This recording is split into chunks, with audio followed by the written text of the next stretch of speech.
What's going on, everybody? Welcome to the Rad Chad Show. Today we have got a podcast for you that is long overdue. I think this is episode number 6. You know, it's really sad when you start losing track after only like 5 or 6 episodes, but I have already done that, and part of that reason is because I haven't done one in like 2 or 3 weeks, and I'm pretty sure we're going to turn this into just a podcast that happens sporadically whenever I feel like it, and it's going to just be 20 minutes or less from now on, because that's really easy to do. But I've got awesome things to talk to you guys about today. Whole lot of games have been played recently. We're going to try to focus on just a few in specific for this podcast, and then I'll launch another one here in a few more days, and maybe another one after that, because there is just a ton of stuff I've been playing recently. So without further ado, let's cue the intro and get right into it.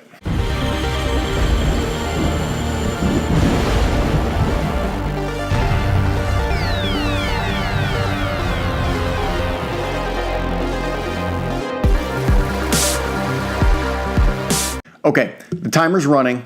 We've got 18 minutes or less to make this all happen. So I'm looking right now on BoardGameGeek, and I'm just looking to see what I have played recently, because this is totally off the cuff. But we've played a lot of games. Everything from Star Wars Destiny to Codenames Duet. I did a review for both of those. We played a lot of Harry Potter Hogwarts Battle. We got the new monster box of Monsters expansion. We did a review of that, talked about that last podcast. Spirit Island, that's the first one that I want to talk about. So not only have I done a review for Spirit Island already, but I noticed that there's not a whole lot of content out there about the expansion, Branch and Claw. So I recently picked up the Branch and Claw expansion, and if you haven't already noticed kind of like a trend to the YouTube channel, but what I sort of want it to be, I don't want to be exclusive to just this, but I really do want to focus on cooperative games. It's what we tend to play the most, it's what my wife and I like the most. So Branch and Claw being an extension of Spirit Island, which I have set up actually right in front of me, I was very excited to pick up because I like Spirit Island a lot. It's a unique game. I thought it had some complexity issues and maybe a few flaws here and there, but overall really good. And what intrigues me most about Branch and Claw is just the fact that you get 2 additional characters to play as. What I really loved about Spirit Island is the fact that you get, somebody corrected me, I think I said 10 characters in the base game, but I think it's actually only 8 characters. But each one of those characters plays so dramatically different from each other that to add 2 more to that repertoire is really enticing, especially when these characters have even, I hesitate to say more uniqueness than the base characters, but for example, you now have things like you can have creatures that roam around the island and do things for you, so there's a whole bunch of additional tokens. There's now events that are added into the game. There's even more scenarios. So it takes a game that already had an insane amount of replayability and then just takes it a notch even further. So look forward to a Branch and Claw review. I want to give the game enough plays to really warrant a solid opinion, but that'll be right around the corner. The next one is a biggie too. So as of late, the heavy cooperative games has been a big thing for us. And so I took the plunge. I purchased Too Many Bones. I think I've played it 8 times now. And I'm like right on the cusp of feeling like I've got a good enough grasp on the game to do a review. I probably want to get a minimum of 2 more gameplays in. That way I can hit 10. I've seen all of the characters played already. I think I've played 3 of the 4 characters. So let's just talk about Too Many Bones. Like Spirit Island, these 4 characters play so dramatically different, right? You've got one character that can build grenades. So in this game, your concept here is there's some big baddie out there, you know, a Goblin King, for example, and you're tasked with beating him. And it's sort of got this role-playing element to it where there's this event deck. And so on the front of an event card, it will tell you a story. And then on the back of that card, it'll give you 2 different options on how you want to handle that specific situation. Some of those could be peaceful encounters, some could be combat encounters, and then there can be even some really wacky encounters. I'll talk about this more in the review, but really the meat of the game is when you get down to the combat section. And so each one of these 4 characters, I've played the game mainly either solo or as a 2-player game, but each character plays dramatically different and they can really help each other out. So there's a decent bit of cooperation that can be had there, provided you're obviously playing 2 players or more, because in a solo game, if you're playing just by yourself, that obviously doesn't happen. Anyways, they play so dramatically different. So you've got one character that builds all these grenades. So the game has got just an insane amount of dice that you can use. And it sort of has this skill tree system where as you beat these encounters, you get more rewards, be it through loot or through skill points or different things. And when you spend those skill points, it unlocks dice. And there's a skill tree kind of like video games where, you have to get this skill first, but then that branches open, and now you can get one of these two skills next. Then you can get one of these two skills. And it's kind of cool. It's not fully as fleshed out as like a role-playing game is on a video game per se, but there are a handful of options that you can choose, and there are different paths that you might want to take. One path this game and a different path the next game. That adds some level of replayability to the game. But again, I really love how different they are. So one character throws a whole bunch of grenades, which I've said 3 times already. Another character is a healer. Another character is a tank. Another character is called Tantrum, and they just run around getting all ticked off. And then when they're really upset because they've been beaten up so bad, they just start insta-killing people. And first of all, I love chucking dice, especially if you're going to give me a whole bunch of dice. I love it. And the luck factor of this game is mitigated fairly well. It's definitely a challenging game. I don't normally contribute my losses to the fact that the game is luck-based. More so, I just think that the game is either... I hesitate to say too difficult, because I think some people who really like Too Many Bones and have got more expertise than me will definitely say otherwise. But at least I would say it's too difficult initially. Even playing on the Greenhorn, which is like the easiest difficulty level, I just wish there was like a beginner scenario. And so I think that the common conception is that the Goblin King is like one of the easier like big baddies that you can fight.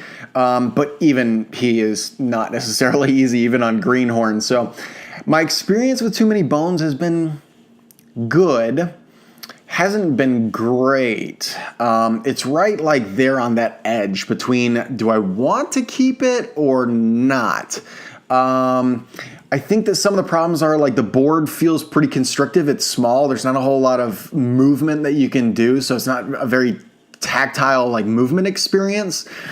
The character replayability, even though the characters play so dramatically different, it's like once you've played Tantrum, for example, I've played Tantrum probably 4 or 5 times. Once you've played that character 4 or 5 times, you know basically all of the dice that you can get, and then it's a matter of figuring out, okay, well, for this specific boss, I need to be using these specific dice. So yeah, there's a lot of different bosses, there are a lot of different encounters, that adds to a lot of different replayability. So I think there's a lot of replayability in the game, but the replayability of the individual characters seems a little bit limited, at least in my opinion. It's still better than some games. Like in Spirit Island, for example, you've got these massive decks of cards, right? So every time your skills are going to be so significantly different. Well, in Too Many Bones, your skills are preset to these specific dice, so it doesn't exist quite as much.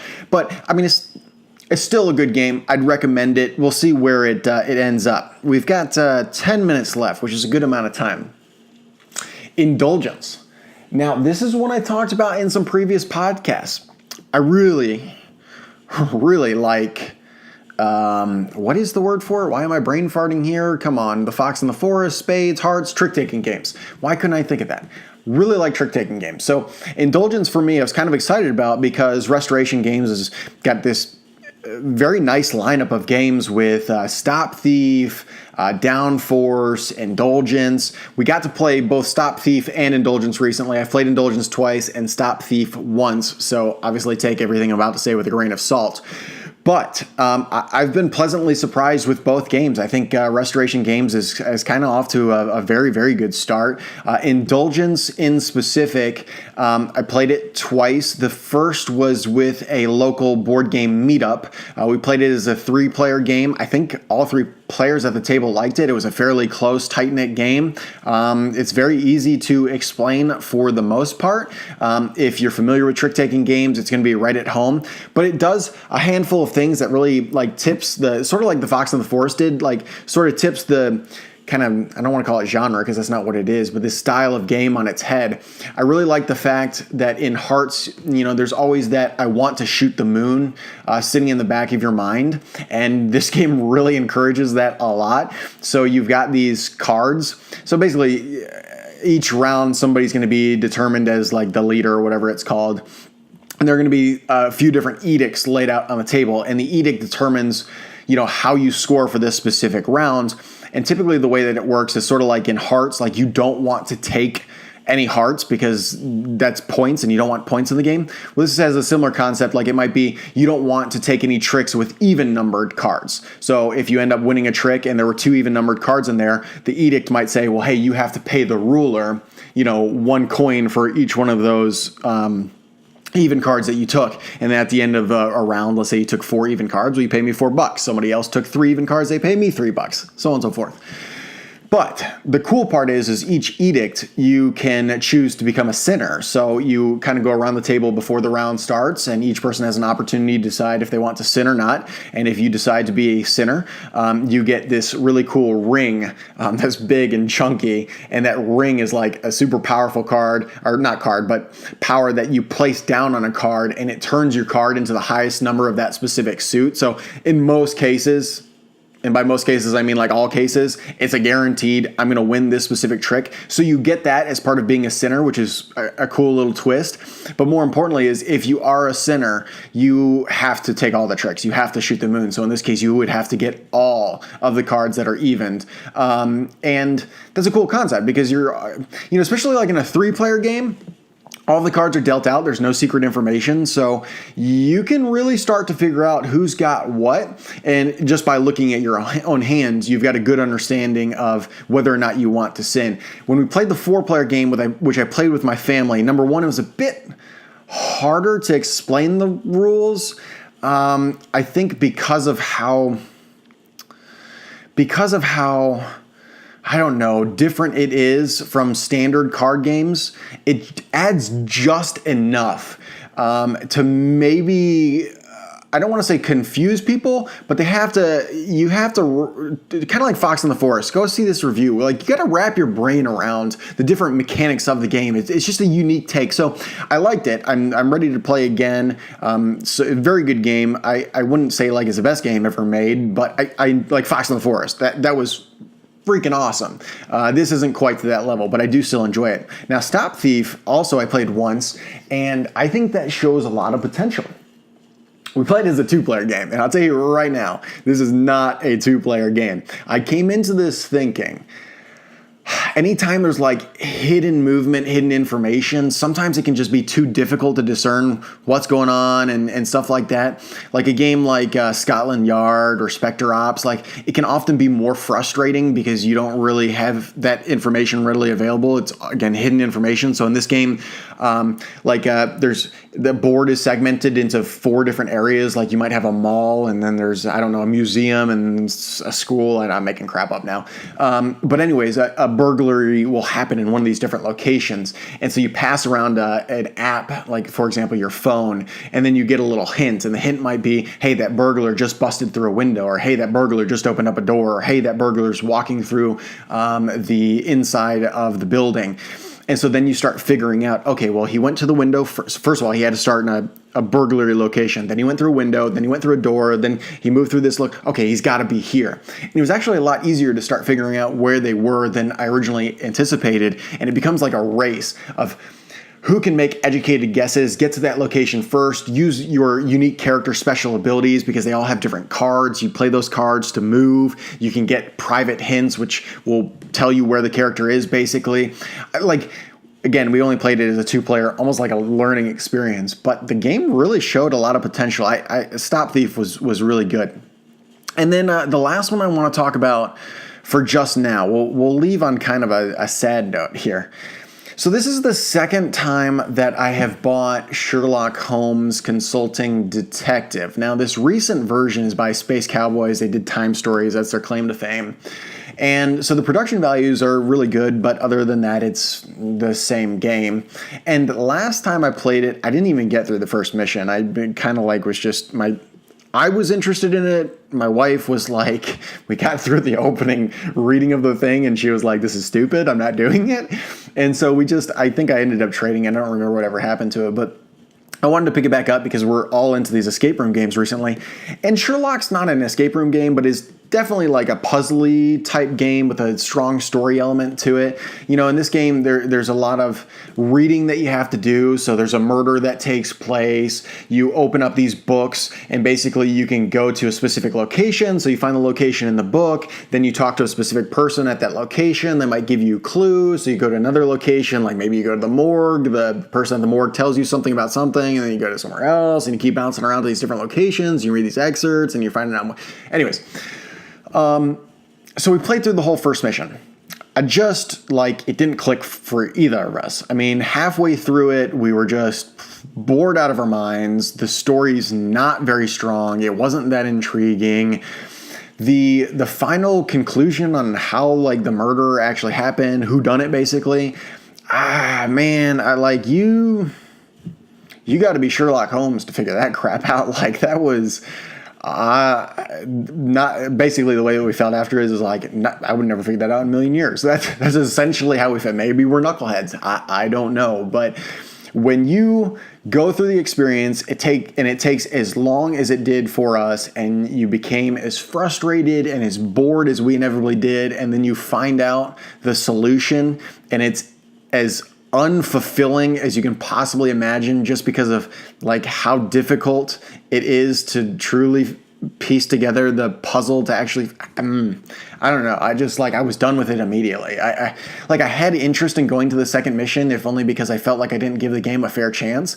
Like I felt that way a little bit about First Martians. Like, I don't know. I didn't enjoy the game at all. I don't want to play the game again, but I only played it once.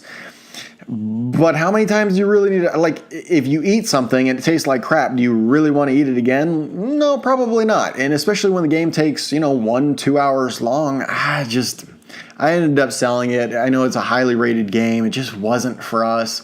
It's a little disappointing because nobody wants to not like a game. So, whatever. It is what it is. We've got This War of Mine is sitting on my shelf, ready to be played. I've got Sword and Sorcery ready to be played. Talking about heavy co-ops. Boom. Those two definitely feel that. And then I've got... What do I... Dead of Winter... Flick 'em up, Dead of Winter. That's the last one. Looking forward to that one. Actually, that might be, other than Spirit Island, Branch and Claw, that might be the next one that I dive into. Sword and Sorcery, I think, got the most potential. This War of Mine, I'm very nervous about. That might be too brutal. From what I've seen there, it just looks like we're going to get beat down. And I don't know if you guys have noticed yet, but getting beat down for no reason just does not fly here. So anyways, that's what's been going on recently. And I didn't even touch on some other things. Like I played Magic Maze, and we can talk about that next time. I mean, there are a ton of other things that we've played, and I'm excited to share it with all of you. So anyways, thanks for watching the Rad Chad Show, and that's it for this episode. Thank you for watching the Rad Chad Show. Till next time.